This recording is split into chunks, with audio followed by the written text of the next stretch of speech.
Hiya, this video is intended to demonstrate a basic primary survey, a way of examining a patient who's suffered trauma. In our context here, we're looking particularly at the sort of injuries you'd look at with a frail elderly patient who's fallen on the ward. And right here, in my scenario, as normally happens, our nurses have picked the patient back up off the floor and put them back to bed, and they've called you to come and assess the patient. There's obviously variations to that, but we'll look at those in other videos. A primary survey generally runs like the standard A to E assessment that you use for any medical emergency. However, there are a couple of important differences. Right at the start, there's a couple of really key ones. After you have ensured that it's safe to approach the patient and that you have ensured that you've got help with you, and you do need it because you absolutely cannot manage a trauma patient alone. The first thing to do is to just quickly, a cursory look down your patient to look for any evidence of catastrophic bleeding. Now that's not any bleeding at all. It's really bleeding that's so brisk that if you don't control it immediately, then the patient is likely rapidly to end up in real extremis because of blood loss. It's pretty rare in the context of an elderly fall, but the one place to look for it, I would say, particularly is the scalp. Elderly seem to lacerate their scalps in falls a lot, and if they're anticoagulated particularly, that can bleed extremely briskly. And the way to manage that, of course, is simply to apply pressure. And that will allow you to temporize and move on with the rest of the primary survey. You can go back and control it properly, definitively later on. The other key consideration is that you've got to, whilst assessing the patient's airway, control the cervical spine to ensure it isn't moved, either by the patient or by the examining staff, to prevent the risk of a neurological injury in the spinal cord. So, having ensured it's safe to approach, just a cursory look for pooling blood stains on the clothes, or a pool of blood around the scalp. Simple as that. If you find something, apply pressure with your hand, and then get some gauze and keep some pressure on. Now, assuming that there is no catastrophic hemorrhage, the next thing you need to do is to control the cervical spine and examine the airway simultaneously. Now, ideally, you start yourself and then call for help, because now you're holding the patient's head, you're stuck until somebody comes and takes over from you. You can't do the rest of the assessment. Now, I'm making this video alone, so I'm going to pretend that these blocks are my colleague's hands holding the patient's head. But let's take a look at it for a second. There's two ways to do it. You can do it like this, and the nice thing about this is that you leave the ears free so the patient can hear what's going on more easily. However, if the patient moves their torso and you restrain the head, then you, the rescuer, are destabilizing the cervical spine. A potentially more effective way of doing it is to place your hands on the patient's shoulders, thumbs above and hands below, and then you use your forearms to stabilize the patient's head. This way, if the patient moves their torso, then the head will move with it. However, this is more tiring and taxing, and people don't do this for very long. It's perfectly okay to hold the patient's head like this, just so long as you really do pay attention to what you're doing.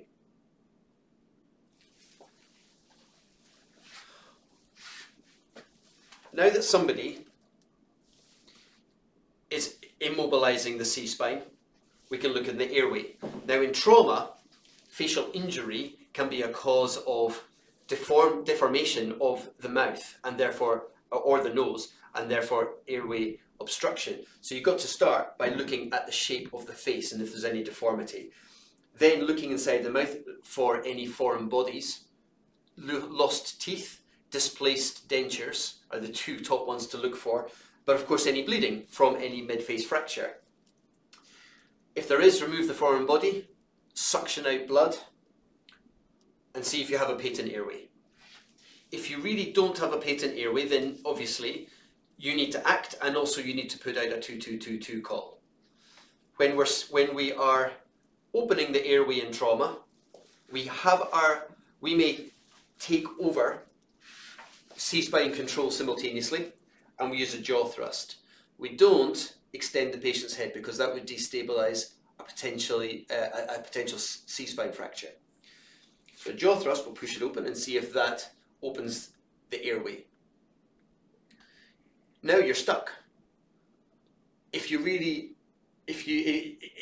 in this kind of position, obviously the patient would have to be pretty obtunded, or you've got major deformity of the airway. If it's deformity of the airway, all you can do then is try to reduce a fracture, try to hold it open, and wait for help to arrive. If it's reduced GCS, then you can place an airway adjunct, like an oropharyngeal airway. You can't place nasopharyngeal airways because there's a risk of a basal skull fracture, and your nasopharyngeal airway may pass straight into the brain. So oropharyngeal airways only. But that is highly, highly unusual in the context of elderly trauma from falls. So let's not dwell on that too much. So assuming we have now ensured no catastrophic hemorrhage, we've ensured a patent airway, and we've got C-spine control, we can move on to breathing.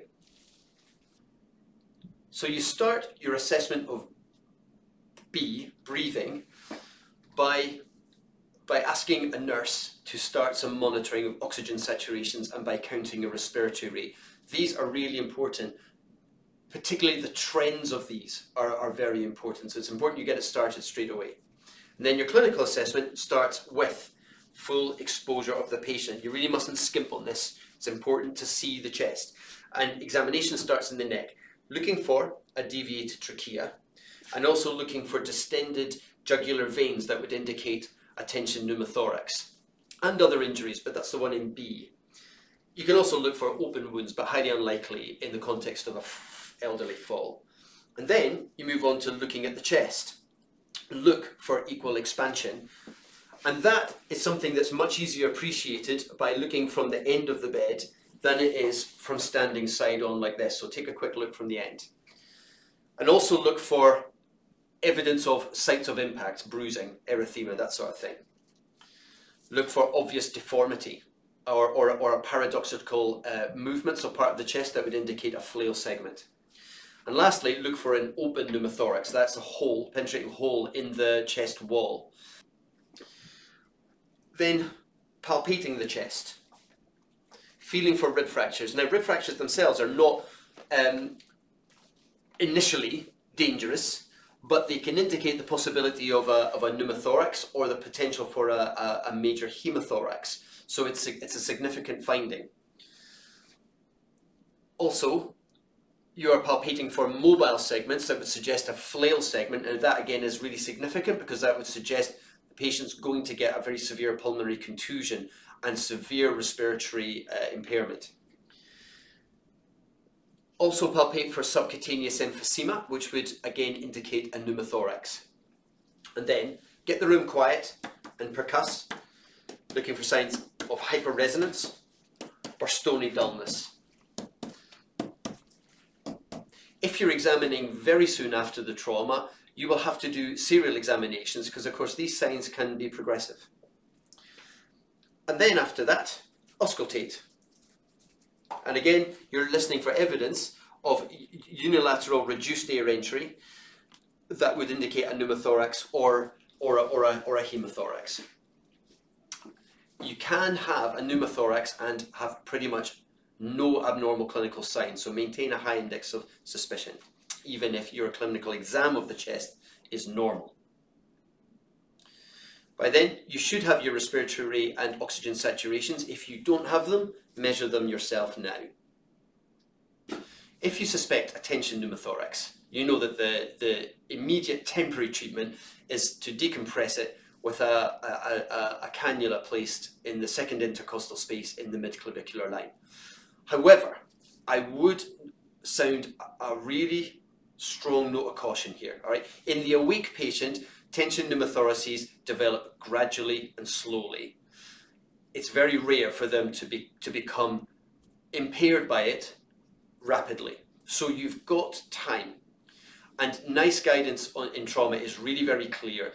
If you suspect a pneumothorax, but it's not severely impairing your patient, don't act immediately. Don't delay further investigation. So leave it. You can get help. You can get somebody more experienced than you in trauma, like the surgical registrar on call, the orthopedic registrar on call, the intensive care registrar on call, to come and take a look at your patient and help you with this. But having said that, it's not impossible. The patient will be in extremis, and if they're showing signs of severe hypotension, severe tachycardia, or that the trends are heading that way, you will have to decompress it. If you have an open pneumothorax, again, usually they're not going to impair the patient. But if you do, the treatment is to cover it with a three-sided dressing. The theory being that that should prevent a tension pneumothorax from accumulating, but prevent any more lung collapse from developing. Then the treatment for an open pneumothorax in the short term is a Russell seal or an Asherman seal, which are fancy dressings that you get from the emergency department that again will cover it, stop lung collapse, but prevent tensioning from developing. And a massive hemothorax that you identify in the chest. Well, the issue there is actually the blood loss. It's the circulating volume loss that's the key thing. So the temporary intervention really is simply to assess the circulation and see how compromised they are, and think about blood transfusion if it's severe.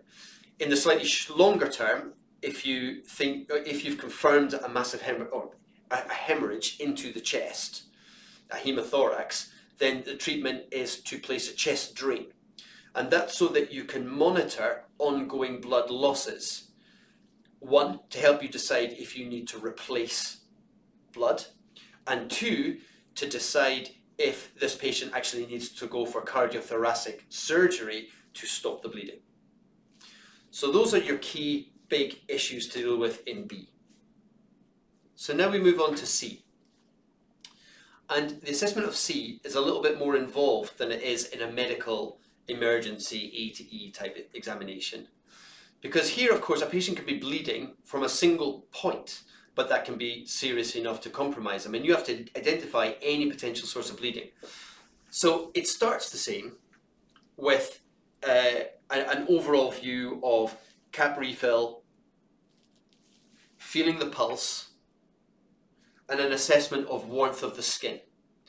And you need to ask your assistant to start heart rate and blood pressure monitoring. Once they've done that, you want your assistant to get IV access. Ideally, in this case, large bore. But what I would say is, don't go for really big cannulas unless you are super confident it's going to go in, because a small cannula in the right place that's working is infinitely more useful than a large hematoma, because you charged in with a big cannula into a small vein and it blew. So get the cannula that's definitely going to work. And then you want a venous gas and a group and save, and then after that, clotting, full blood count, and a standard biochemistry tube. And in terms of the clinical assessment, we've looked for external hemorrhage, right? Or large external hemorrhage. Now we're looking for smaller external hemorrhage that still needs controlling, and also we're looking for evidence of internal hemorrhage. We've already considered that in the chest in our B assessment. Now we've got to look everywhere else, and you can have life-threatening blood loss in the abdomen, the pelvis, the femurs, and in the retroperitoneum. So we'll examine all these places, and it's simply look at the abdomen. Any signs of bruising that would indicate an impact site that's more likely to be where the bleeding will be, and palpate the abdomen. If it's tender, you're pretty much done. That patient needs a CT scan to look and see what's going on inside. And then you move on to the pelvis. The pelvis is important. You can lose 2 liters into a pelvis, even more if it's deformed. So you've got to look at it. It's not just, you've got to expose your patient. But the important thing is that you don't move the pelvis while you're doing it. And the reason for that is, if you've got a fracture through the pelvis, the fracture plane can be very large, and it can bleed briskly, and it can consume pretty much the patient's entire supply of clotting factors to clot it. So if you then disrupt that clot, patient will start bleeding again and it may never stop. So it's really important to keep the pelvis immobile while you do this. So gentleness is the watchword, okay? But you need to look for any signs of deformity, the bony structures that you know, the anterior superior iliac spines. Are they displaced outward? Are they vertically displaced? Or does one side seem folded in? And then you've got to look for bruising that may be collecting, particularly around the perineum. And then the last thing to do is to look at the feet. If you've got a symphysis disruption, the pelvis is opened out like a book, the patient's feet will be externally rotated. And so that gives you a clue. If you're concerned for a pelvic fracture at all, the thing is not to move it. And ideally, get it back into its normal alignment. And that might need the placement of a pelvic binder. When you are on a ward alone or with a nurse and neither of you are particularly experienced in trauma, I would not recommend you try and apply this by yourself. For starters, you won't have one on the ward. You'll need to call A&E to get one, and you'll need trauma specialists to come and help you apply it. So I'm not going to demonstrate it here today. If you've clearly got deformity, then I would say you need to put out a trauma call. Once you've assessed the pelvis, you assess the long bones. You can bleed, what, 1/6 of your circulating volume around the fracture site of a closed femoral fracture. So finding one is not necessarily indicative of life-threatening bleeding, but if a patient is losing some blood in their abdomen, some blood in their pelvis, and some blood into the femur, plus a scalp laceration, it can easily all add up to a very life-threatening situation. So femoral fractures are very significant. And secondly, femoral fractures, or any long bone fracture, is so painful that you will not be able to move and assess your patient and progress the case without dealing with it. So if you identify a femoral fracture, again, there's not much you can do on a ward by yourself. You're going to need a splint. And the kind of splint we use is a Kendrick traction device. And again, you need training how to put it on. So there's not much point actually putting the thing into the video.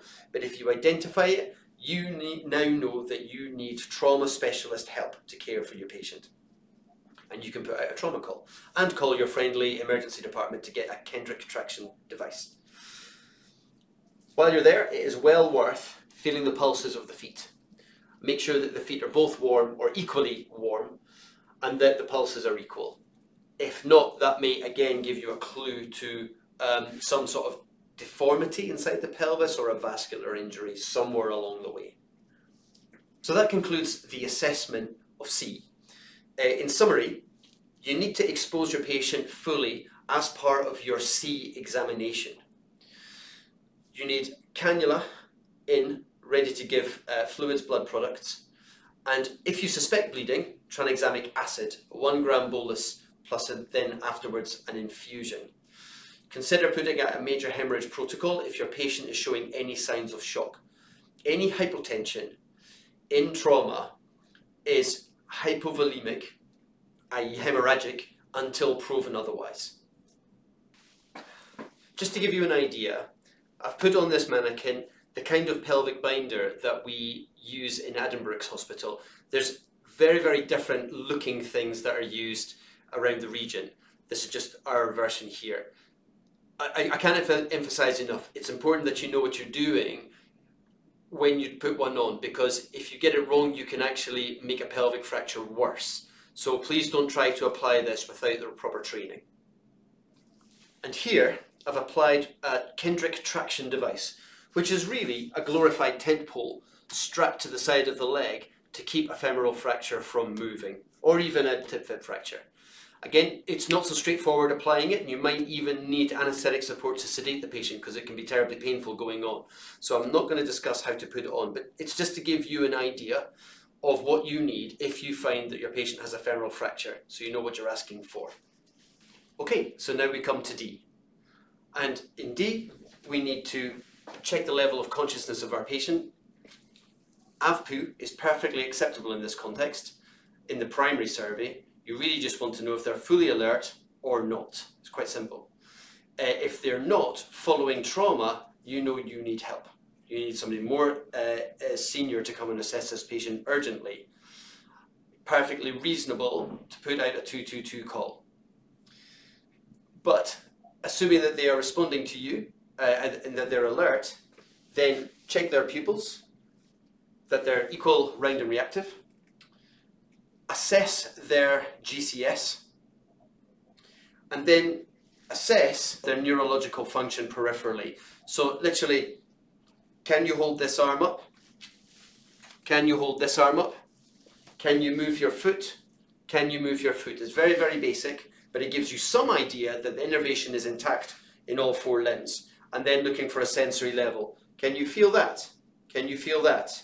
Feel down the arm. Can you feel me touch your arm? Can you feel me touch your arm? Can you feel me touch your leg? Can you feel me touch your leg?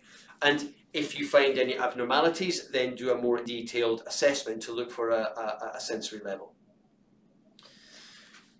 Check their glucose, as always, and that really is all you need to do in D.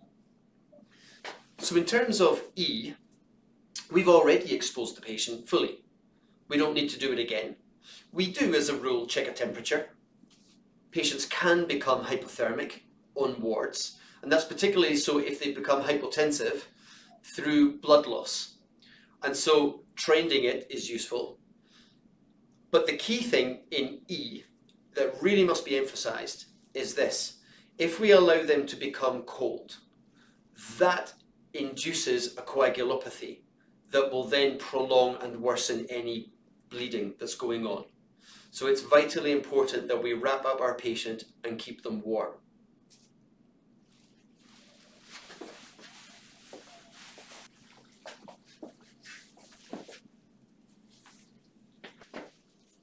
And there we are. Now the only key element that we haven't considered yet is a spinal injury. This patient has suffered blunt trauma, and being over 65, they are at high risk of a spinal injury.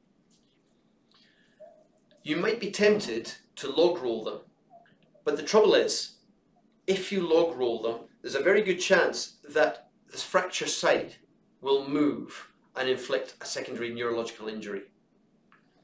So our practice in blunt trauma is not to log roll patients. It's also important, particularly if there's any suspicion of a pelvic fracture.